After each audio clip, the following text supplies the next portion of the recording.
Oh, there it is, over by the rocks. It's, it's so great. It's so exciting after staring for so long to spot one. They're such ridiculous animals. It's still, every time I see one, it feels unreal.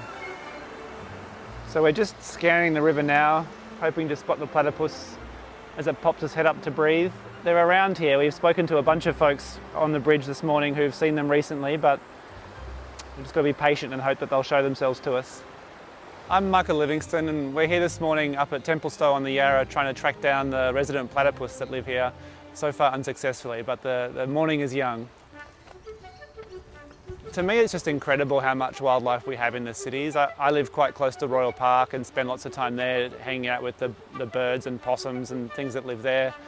And to be, right in the city here along the Yarra and have amazing creatures like platypus just feels like a privilege and a wonder. I think we often don't realise how much wildlife is still going on around us when we live in cities. This year many people watched the falcons nesting in the live stream on Collins Street, and so right in the CBD these incredible birds that fly at 300 kilometres an hour were just nesting, and I think it's a nice sort of feeling to still be connected to nature even while you're living in these giant cities, and coming out and seeing platypus on a Wednesday morning is a thrill, a joy.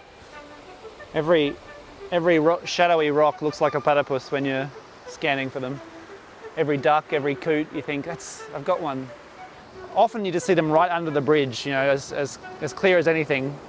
They can turn up anywhere, they're little sneaks.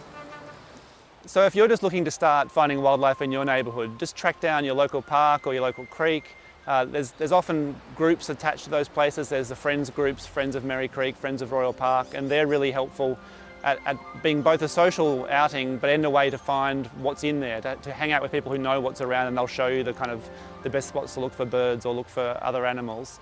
But just going again and again is the best way, I think. Just spending time somewhere and getting to know the nuances of things, how things change over the season, which plants flower when, which birds turn up in which season. It deepens your connection to a place, and you learn more and more about what's there and where to find things. So I've found revisiting places repeatedly the best way to find wildlife and to figure out where wildlife might be. Just popped its head up over by the rocks, and it'll hover around there for a while now if we keep an eye out for it. It's a thrill.